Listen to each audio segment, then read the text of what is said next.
हाय दोस्तों, मेरा नाम साजिद हुसैन है। आप देख रहे हैं डीएम क्रिएटर्स। ये कहानी है दो दोस्तों की जो कि एक छोटे से गांव में रहते थे। एक बार वो दोनों किसी काम से शहर गए और वापस अपने घर लौट रहे थे। उनके गांव तक पहुंचने के लिए उन्हें एक घने जंगल से गुजरना था और जब वे जंगल से गुजर रहे थे, एक दोस्त को प्यास लगी और पानी ढूंढने के लिए रास्ता भटक गया। थोड़ी ही देर बाद शाम हो गई, रात होने वाली थी तो उन दोनों की नज़र एक गुफा पर पड़ी जो कि पेड़ों से चारों तरफ से घिरी हुई थी। तो उन्होंने सोचा कि ये जगह ठीक है रात बिताने के लिए। तो दोनों ने कुछ लकड़ियां इकट्ठी करी, इस गुफा के अंदर गए और आग जलाकर बैठ गए। रात का वक्त था, गुफा के अंदर आग जल रही थी। बाहर बिल्कुल अंधेरा था और कुछ जानवरों की आवाज़ें आ रही थीं। दोनों में से एक दोस्त था, वह अंदर ही अंदर डरने लगा क्योंकि उसने भूत प्रेत की बहुत सारी कहानियां सुन रखी थी कि जंगल में रात के वक्त कुछ भयानक आत्मा भटकती हैं और अगर उसको कोई ऐसा भटका हुआ आदमी मिल जाए तो उसको नहीं छोड़ती।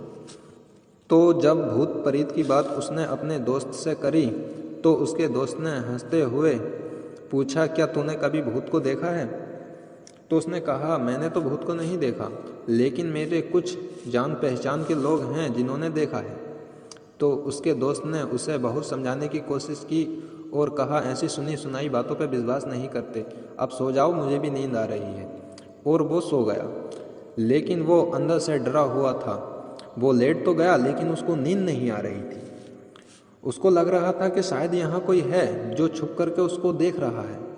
उस आग की वजह से कुछ परछाइयाँ बन रही थीं पत्थरों पर, तो परछाइयों को भी देख करके डर रहा था।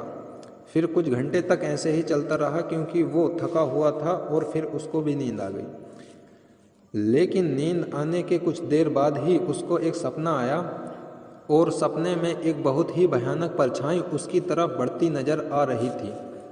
अब जैसे जैसे अंदर से डरता चला जा रहा था, वो परछाई उसके और पास आती चली जा रही थी और बहुत बड़ी होती चली जा रही थी। छाई में एक हाथ उसको नजर आया जिसके बड़े बड़े नाखून थे और वो हाथ उसकी तरफ बढ़ता चला गया और उसके गले तक पहुंचने वाला था कि तभी एकदम से वो उठ करके बैठा।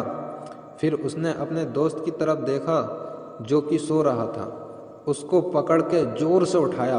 फिर उसने अपने दोस्त को बताया कि उसके संग क्या हुआ। तो उसका दोस्त फिर से हंसने लगा। फिर उसके दोस्त ने उसको कहा, अब अगर दोबारा से तुझे वो परछाई दिखाई दे तो तू वही कहियो जो मैं तुझे कहने को कह रहा हूँ। फिर देखते हैं वो परछाई तेरा क्या करती है। तुझे अपने अंदर ही बोलना है, मैं तुझसे नहीं डरता, सामने आ। थोड़ी ही देर बाद दोबारा से उसके सपने में फिर वही परछाई नजर आई और वो परछाई धीरे धीरे उसकी तरफ बढ़ने लगी। लेकिन इस बार वो उस परछाई से डरा नहीं बल्कि अपनी पूरी हिम्मत जुटा करके उसने वही कहा, मैं तुझसे नहीं डरता, सामने आ। मैं तुझसे नहीं डरता, सामने आ। जैसे जैसे वो बोलने लगा वो परछाई छोटी होने लगी और उससे दूर होने लगी। वो बोलता रहा और परछाई छोटी होती रही और भी धीरे धीरे वो परछाई दिखनी बंद हो गई। बिल्कुल ऐसा ही हमारी ज़िंदगी में होता है। हमारे अंदर जितने भी डर हैं, उनसे हम जितना भी डरते हैं, हम इतने ही छोटे होते चले जाते हैं और वो डर उतनी ही बड़े होते चले जाते हैं। लेकिन हम अपने अंदर के डर नहीं डरते और उसका सामना करते हैं तो दुनिया का ऐसा कोई डर नहीं है जो हमें डरा सके।